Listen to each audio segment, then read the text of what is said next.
Welcome back, dear students. Today our topic is company officials became Nawabs. Actually, I have taken two topics today. One is company officials became Nawabs and another is company rule expanded. ठीक है, इसमें हम देखेंगे कि कैसे जो officials थे, company के ऑफिशियल्स जो थे, वो कैसे नवाब्स बन गए। यहाँ पे मैंने नवाब्स लिखा है, नवाब्स भी मैं आपको समझाऊंगा व्हाट आर नवाब्स, और फिर कैसे इनका जो रूल था वो कैसे एक्सपेंड हुआ। आपको याद होगा पिछले टॉपिक में मैंने आपको बताया था कि till 1765 Britishers were not interested in the administration. ठीक है, वो एडमिनिस्ट्रेशन नहीं चलाना चाहते थे। उसके मैंने आपको रीजंस भी दिए थे। जिसने नहीं देखा है या जिसको याद नहीं है वो पिछला वीडियो देख के क्लियर कर सकता है। तो यहाँ पे मैंने लिखा है, finally in 1765 the Mughal empire appointed the company as the diwan Bengal. 1765 में क्या हुआ था आपको याद होना चाहिए। किसकी डेथ हुई थी? मीर जाफ़र की। ठीक है, मीर जाफ़र जो बंगाल का दीवान था, ठीक है, नवाब था, उसकी जब डेथ होती है तो जो मुगल एम्पायर उस वक्त का होता है वो दीवानी देता है बंगाल की, किनको? ब्रिटिशर्स को। दीवानी देना यानी अब इनको रेवेन्यू कलेक्ट करना है, जिम्मेदारी सारी आ जाती है ब्रिटिशर्स की। This resolve the major problem that company had earlier faced.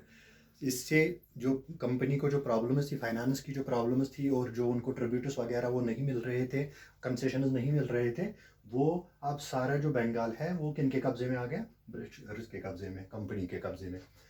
They were buying Indian goods with gold and silver imported from Britain. आपको याद होगा मैंने पहले भी बताया था कि यहाँ से जो कॉटन या स्पाइसेस या एनी अदर थिंग जो वो खरीदते थे, उनको ब्रिटेन से इंपोर्ट किया जाता था, गोल्ड एंड सिल्वर, उसी के एक्सचेंज में वो ले जाते थे। लेकिन यहाँ पे मैं आपको एक बात बता दूँ कि जब बैटल ऑफ प्लासी हुआ था तो उसके बाद जो ब्रिटेन से गोल्ड आ रहा था उसमें कमी आ गई थी। क्यों कमी आ गई थी? क्योंकि अब इनको वो ट्रिब्यूटस वगैरह, कंसेशंस भी मिल रहे थे, ट्रिब्यूटस भी मिल रहे थे, जो इन्होंने पपेट बादशाह बनाए थे उनसे ट्रिब्यूटस भी मिल रहे थे, तो इनको इसकी ज़्यादा ज़रूरत नहीं पड़ रही थी। But now the revenue could use to buy these goods and maintain army and fortification. लेकिन क्या हुआ, बैटल ऑफ बक्सर के बाद जब कंपनी को दीवानी मिल जाती है बंगाल की, तो अब इनको इस गोल्ड और सिल्वर की ज़रूरत नहीं पड़ती है, बल्कि जो यहाँ पे ये रेवेन्यू जमा करते हैं इससे ये वो चीज़ें भी खरीद सकते हैं, आर्मी भी मेंटेन कर सकते हैं और अपनी फोर्टिफिकेशन भी आराम से कर लेते थे। ठीक है, यहाँ तक आपको समझ में आ गया। तो पहले क्या होता था, जब ये इनको जो यहाँ के नवाब्स थे वो इनको ट्रिब्यूटस देते थे, कंसेशंस देते थे, उनसे वो कारोबार करते थे। ठीक है, तो यहाँ पे अब नवाब मैंने लिखा है। नवाब क्या होता है? नवाब की अगर हम डेफिनेशन देखें, those Englishman who manage to return with wealth, led flashy lives and flaunted their riches were called as nawabs. तो जो भी यहाँ से वापस गया और फिर उसने बहुत सारा पैसा यहाँ से लिया था और वहाँ पे अपनी लाइफ जो है अच्छी तरीके से गुजारी, क्योंकि आपको याद रहना चाहिए कि यो यहाँ पे कारोबार करने आए थे, ये अमीर लोग नहीं हुआ करते थे। ठीक है, लेकिन यहाँ से ये अमीर बन के चले गए। उसके दो रीजन हैं। नंबर वन, इन्होंने जो प्राइवेट ट्रेड किया, करप्शन इन्होंने बहुत ज़्यादा की, और दूसरा जो इनको ट्रिब्यूट्स मिल रहे थे नवाब्स की तरफ से, वो इन उसकी वजह से ये बहुत ज़्यादा अमीर हो गए। यहाँ पे मैं एक और बात आपको बताऊँ, रॉबर्ट क्लाइव आपको याद होगा, जो आर्मी ऑफिशियल था, कमांडर था, उसको यहाँ पे भेजा गया था किस लिए? करप्शन ख़त्म करने के लिए। लेकिन जब हम 1767 में जब इंग्लैंड में उसको देखा गया कि उसके पास बहुत ज़्यादा पैसे थे, ठीक है, उसके बाद उस वक्त एक्चुअली मैं आपको बताऊँ 1767 में उसके पास 401.102 पाउंड्स, इतने पाउंड्स उसके पास थे। ठीक है, तो वो बहुत ज़्यादा अमीर था। जब उस पर तहकीकात लगी वहाँ पे, जब उस पर कमीशन बिठाया गया, तो शर्म के मारे उसने फिर, रॉबर्ट क्लाइव ने, याद रखना, शर्म के मारे उसने फिर सुसाइड की। लेकिन बहुत सारे ऐसे ऑफिशियल्स थे जिन्होंने यहाँ से पैसा लेकर ऐशो इशरत की ज़िंदगी बसर की, नवाब्स की तरह वो रहने लगे। इसीलिए नवाब को अंग्रेजी वो नवाब कहते थे। ठीक है, इसलिए हमने यहाँ पे लिखा company officials became nawabs. Nawabs mean nawabs, वो उनको नवाब्स कहते थे।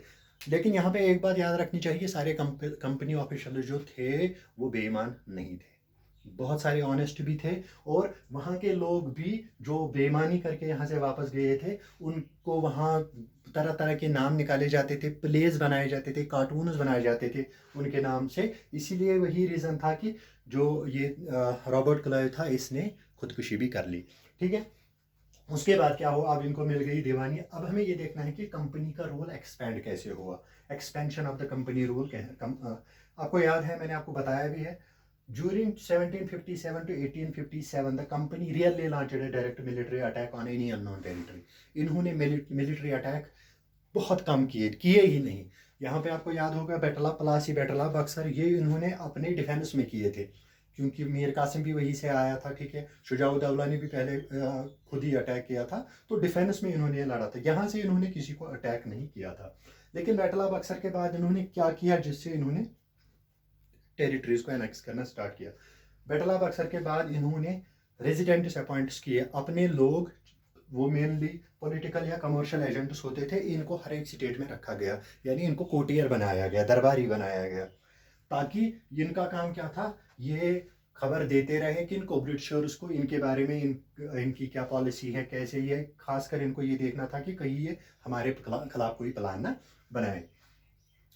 इन्हीं रेजिडेंट्स के थ्रू इन्होंने इंटरनल अफेयर्स में इंटरफेयर करना स्टार्ट किया।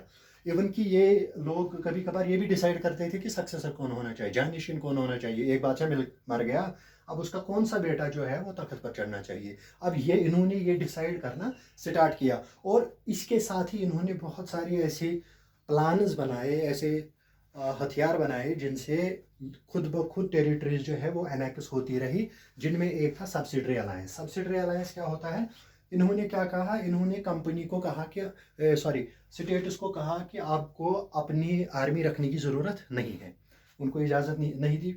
इसके बदले में हम आपको आर्मी देंगे, हम आपकी प्रोटेक्शन करेंगे। आपको ये भी याद होगा, क्योंकि छोटे छोटे किंगडम्स थे, इनकी आपस में लड़ाइयाँ होती रहती थी, तो ये इनको कहते थे हम आपको प्रोटेक्ट करेंगे, आपके दुश्मनों से हम प्रोटेक्ट करेंगे, हम आपको आर्मी देंगे, उसके एवज में आपको उस आर्मी को फीड करना है और उनकी सैलरी देनी है। अगर कोई स्टेट या कोई बादशाह या कोई किंगडम उनको फीड करने में या सैलरी देने में नाकाम रहती थी, फिर उनकी एक टेरिटरी का एक हिस्सा जो है वो एनेक्स किया जाता था, जो ब्रिटिशर्स के अंडर। तो बहुत सारी स्टेट्स इन्होंने ऐसे भी एनेक्स की, और इसी सिलसिले में इन्होंने हैदराबाद को भी एनेक्स करना चाहा और कर भी लिया। आगे हम पढ़ेंगे कैसे हैदराबाद में क्या क्या हुआ, टीपू सुल्तान के साथ कैसे जंगी हुई, उसके बाद आपने कौन सी जंगें लड़ी। ठीक है, वो नेक्स्ट वीडियो में। आज के वीडियो में इतना ही। अगर कोई क्वेश्चन, कोई क्वेरी है तो आप कमेंट बॉक्स में पूछ सकते हैं। ठीक है, okay, have a good day.